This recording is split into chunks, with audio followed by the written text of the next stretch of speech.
The ceremonial pace cars have pulled off on this all-important occasion. We are ready for the traditional three-wide start. At the controls of the pace car, actor racing driver Paul Newman, eminently qualified to pace the field for this important race. So much at stake. A crowd of over 120,000 on hand, and all of the familiar teams of IndyCar racing. Each individual in this great racing plant has their own reason for being here, but make no mistake, history will be made here today at Michigan. The field, perhaps the most qualified in IndyCar history, world championships in both Formula One cars and sports cars. 7 IndyCar titles, 131 total IndyCar victories between them. Jimmy Vasser, who has won 3 of the first 5 races of the season and is the points leader coming into this race, will bring the field up to speed. And we have a crash in turn 4. A crash approaching the green flag, and many, many cars are involved. Well, something has obviously gone wrong on cold tires. Maybe that might be the possibility. A half shaft braking. It looked like one of the cars went directly 90 degrees to the right, so we're not quite sure, and we got quite a collision here on our hands. At least 9 cars involved, at least 9 cars stationary right now. No idea how many may be damaged, but still circulating. I see Eddie Lawson's car going by, missing half of its rear wing. You see the drivers climbing out of their cars. There is Jimmy Vasser, the pole sitter, as he makes his way away. We have a red flag on the racetrack. Obviously, this cannot continue. We have a red flag, all stop, and we'll start all over again. Let's get down to Jan Bikas in the pit lane. Bob, because we have a red flag, we're down here with the Ganassi Racing crew, and they're quickly working on Jimmy Vasser's spare car. They are one of the few teams that has brought a spare car to pit road. They are hoping that they will be able to use this car. Of course, they'll have to wait for a ruling from IndyCar, but the crew frantically down here trying to get this car ready.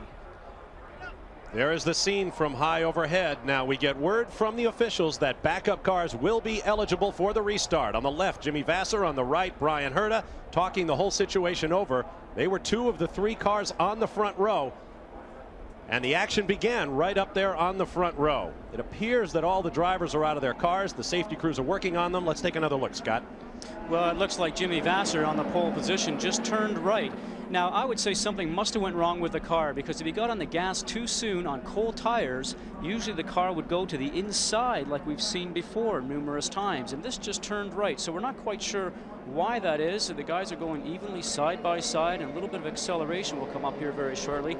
I would say those 2 cars between Fernandez and Vasser are very close, very close. The left front wheel of Fernandez was hooking on the inside of Jimmy Vasser's right rear, and I would say those guys were probably just a little bit too close for the start.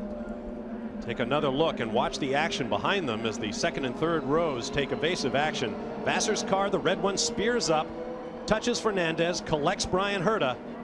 Andre Ribeiro into the wall behind Herta. See Al Unser Jr. and Paul Tracy down low. They may have escaped the debris. Gilles de Ferran involved. And collisions at the back as well, because keep in mind, the cars at the back of the field are going every bit as quickly as those up front. Well, many things are happening for the guys at the rear of the field. They're trying to miss everybody that's having problems in front of them if they're spinning, and you're also watching for debris, as the debris is maybe coming down across the track, or as you saw, maybe a few tires are bouncing off the pavement, and you want to make sure that they're not going to come down and land on top of you. But this is something that is just horrendous on the start, because the guys are wanting to turn around. Here's a different view right now. I've seen the guys from the rear package, and I would say everybody's very close, not wanting to give an inch here on the very beginning of the race. Looks like Fernandez is just coming down to catch the rear wheel of Jimmy Vasser. And then it's all skate behind as everybody gets on the brakes. I have never seen anything like this, certainly not at IndyCar racing. So many cars involved as they approached the green flag.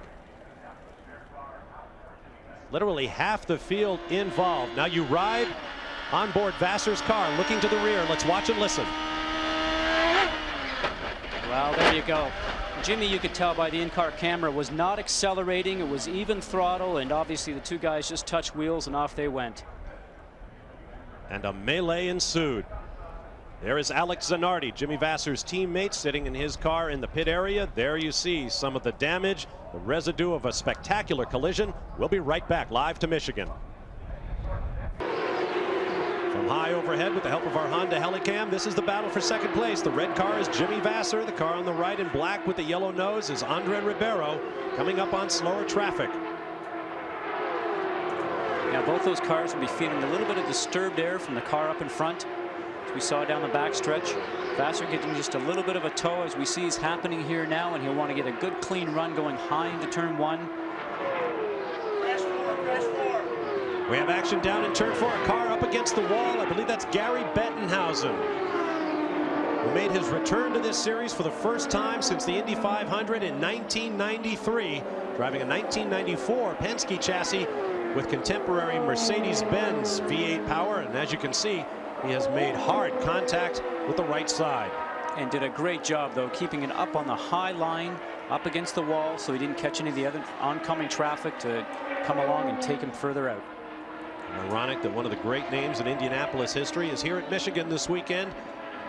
And his experience showed in the way he handled that incident. He had just 18 laps in the car due to various mechanical difficulties, including his qualifying laps. There you see Gary sitting in the machine waiting for help. Fluid from the right side radiators. That will take some cleanup. 11 cars shown on the lead lap with 87 laps complete. As we look at our race summary, Alex Zanardi leads for the Target Ganassi Racing Team. Average speed of the event thus far, 166 miles an hour. Keep in mind we had 2 starts for this race. 5 leaders, 4 lead changes, 5 cautions, including 1 red flag at the beginning of the day for a spectacular crash that caused a full restart. 5 cars out of the race. Here they are. Scott Pruitt exploded an engine. Frederick Ekblom, Raul Boesel, Michael Andretti, and Gary Bettenhausen. That was Gary Bettenhausen's dramatic exit from the race. I suspect that's the last time we'll see that vantage point on the racetrack, but he held it up against the wall, as a racer should.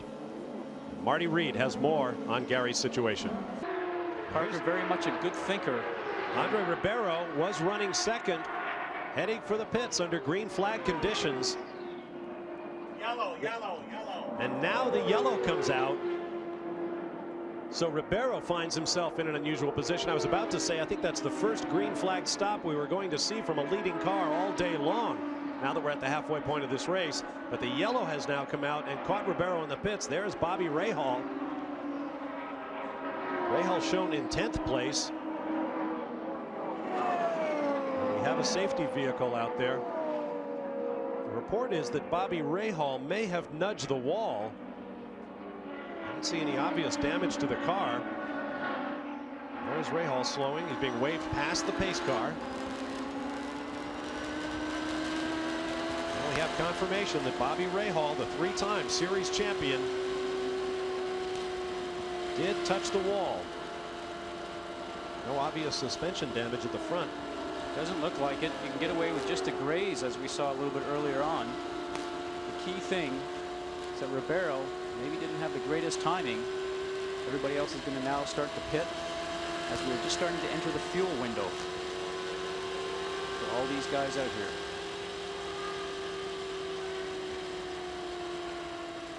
Engine sounds fine. The pits are now open following the yellow flag.